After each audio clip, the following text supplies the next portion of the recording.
मी जिंकायसाठी लढत नाही. फक्त 9 वर्षात मी तिकीट मागाय नाही उभी राहिली पक्षासमोर. महिलांनी इथपर्यंतच राहायचं, त्यांनी पुढे जायचंच नाही. बाळासाहेबांनी सांगितले लढ, पाठी फिरून बघू नको. मला बाळासाहेब ठाकरे यांचीच हिंमत आहे, त्यांचीच मी वाघीण आहे. मी लढणार आणि लढत राहणार. मी तिकीट माघार नाही घेणार. हे फायनल डिसिजन माझं आहे.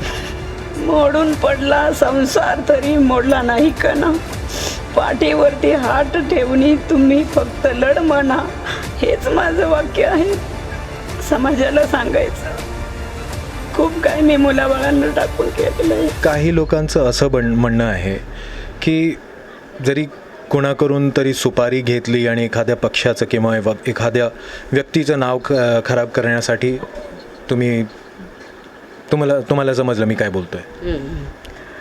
जे कोण लोक बोलतात ना की एखाद्या व्यक्तीचं नाव खराब करण्यासाठी मी कुणाकडून सुपारी घेतली किंवा कुठल्या पक्षाने मला पाठिंबा दिला असेल, त्यांना सांगते कुणाच्या पाठिंब्याची पण मला गरज नाही आणि कुणाच्या सुपारीची पण गरज नाही. कारण मी 20 वर्षे जेवढी कामं केलेत ना, त्या बाळासाहेबांचा मला आशीर्वाद आहे आणि हिंमत त्या साहेबांनीच दिलेलं आहे मला की माझी वागी नाहीस, तू लढ पुढे. म्हणून मला बाळासाहेब ठाकरेंनीच मला हिंमत दिलेली आहे. मी कुणाच्या सपोर्टनी नाही चालली, कुणाच्या काही आधाराने नाही चालले. मला बाळासाहेब ठाकरे यांचीच हिंमत आहे, त्यांचीच मी वाघीण आहे. मी लढणार आणि लढत राहणार. सगळं काही जे काही घडलं त्याच्यावर तुमचं काय बोलणं आहे? सगळं जे काय घडलं त्याच्यावर काय बोलू मी आता सांगा. जे बोलायचं ते मी त्या दिवशी पण बोलले की माझ्या हक्काची महिला ओपन वाढ झाला, त्यामुळे मला ती इच्छा होती की माझी इच्छा होती निर्माण केली मी की मला लढायचं आहे. ते मी स्टार्टपासून सगळं आपले नगरसेवक स्थानिक आशिष चेंबूरकर विभाग प्रमुख आहेत त्यांना मी सांगत आलेले की मला लढायचे आहे. ते हा बोलले आमचे चाललेले प्रयत्न ते लास्ट मोमेंटपर्यंत हाच बोलत आले आणि मला अंधारामध्ये ठेवून शनी लास्टला त्यांच्या मिसेसचं हे केलं, नाव डिक्लेअर केलं. त्यामुळे मला कुठंतरी मी नाराज आहे पक्षावर. काही लोक असे पण बोलत आहेत की तिकीट मिळाली नाही म्हणून असं पक्ष सोडून जाणं ते बरं नाही. याच्यावर काय? त्या बोलणाऱ्यांनी मला नाही वाटत की ते एवढे 20 वर्ष शिवसेनाच्या संघटनेमध्ये काम केलं असेल. त्या बोलणाऱ्यांना मी सांगते की तुम्ही पण एवढे वर्ष 1 रुपया न घेता संघटनेचा आणि कुठून मला इन्कम नसताना सुद्धा मी माझे लहान मुलं बाळं सोडून मी जे धावत होती ना संघटनेसाठी, तेवढं मी माझ्या फॅमिलीसाठी पण नाही कधी धावले. त्यांना माझं एकच उत्तर सांगायचं आहे, तुम्ही पण थोडंसं असं जीव पूर्ण वाहून संघटनेचे कामं करून बघा, मग तुम्हाला समजेल किती माणसाला दुखवतं. आणि काय लोक जे बोलतात ना 9 वर्ष नाही, मी गटप्रमुख उपशाखा संघटिका आणि लास्ट 9 वर्ष मी आत्ता शाखा प्रमुखचं पद हे केलेलं आहे. 9 वर्ष शाखा प्रमुख आहे बोलली. फक्त 9 वर्षात मी तिकीट मागाय नाही उभी राहिली पक्षासमोर. मी जसे माझे लग्न झाल्यानंतर मी इथं आल्यानंतर मी 5 वर्षांनंतर मी हे जॉईंट केलेलं आहे राजकारण. ते बोलणाऱ्यांना जरा विचार करून बोलले पाहिजे की कोणाबद्दल आपण काय बोलतोय. मला एवढंच ते बोलणाऱ्यांना सांगायचं आहे, तुम्ही पण तुमच्या आया बहिणींना जर पाठवत असाल ना राजकारणात, पूर्ण विचार करून पाठवा. फक्त ही नेते लोक काय करतात, आपलीच पोळी भाजायचे बघतात आणि आपल्याला नुकतं यूज करून घेतात की कामं करा, महिला काढा, प्रचाराला चला, आंदोलनाला चला.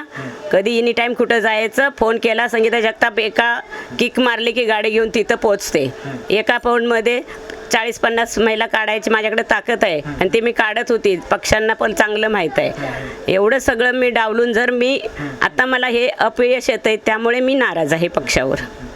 आताच तुम्ही बोलताना मी पाहिलं तुम्ही तुमचे अश्रू थांबतायत. नाही थांबवतेच, कारण माझे मिस्टर प्रत्येक वेळेस सांगतात तू रडू नकोस, लढ. माझे मिस्टर बोलतात स्वतः. आणि आम्ही कोणीच हे केलं नाही की कोणाचा आधार नाही घेतला. आम्ही अडाणी लोक आहेत. हेच माझे मिस्टर अडाणी आहेत, मी पण अडाणी समजा. माझी मुलं शिकलेले आहेत, त्या आधारे आम्ही सगळा प्रोसिजर केला आहे. आता इलेक्शनचा सगळे चाट पडलेत की हिला कोण गुरु आहे. पण मला गुरु कोण नाही, माझा नवरा आणि माझे देव बसलेत. यांनीच बुद्धी दिली मला, दुसरं कोण गुरु नाही. आम्ही स्वतः माझ्या मुलं आणि मुलगा आम्हीच केले सगळे अक्षरशः माझी चर्चा हीच आहे, हिला कोणतरी गुरु आहे. पण गुरु कोण नाही, माझे स्वामी मला गुरु आहेत. त्यांनी माझं डोकं चालवलं आहे. आणि आम्ही पुढे चाललो आहे ना. मी लढणार, हार मारणार नाही, रडणार नाही, लढणार, हेच माझं ध्येय आहे. मला आणि मेन म्हणजे मी जिंकायसाठी लढत नाही, पण माझी इच्छा आहे. मला मानणारा खूप वर्ग आहे. त्या लोकांच्या मनात असं नको की ह्या बाईनी काय घेतलं असेल आणि म्हणून माघारी गेली. माझी इमेज त्यांच्या नजरेत कमी करायची नाही. आतापर्यंतची तुमची जी यात्रा होती ती कशी होती त्याच्याबद्दल थोडं सांगा. स्टार्टला सुरुवात कशी म्हणजे कामं काय आपले स्थानिक असतात. पहिले गटार, मीटरची, रोडचे, गटार भरलं फोन करा, बाथरूम भरले फोन करा, इथूनच सुरुवात आहे. कारण ते आपण करतच आलेलो आहे इथलं काय आणि अनेक वस्तीतले पण. माझ्या थ्रू आपण केले. आपण कुठपर्यंत उडी मारू शकतो. फक्त शाखा प्रमुख ही आहे ना शिवसेनेची, नगरसेवकपर्यंतच उडी मारू शकते. त्याच्या व्यतिरिक्त आमदार खासदारापर्यंत इथे पोचायलाच देत नाहीत.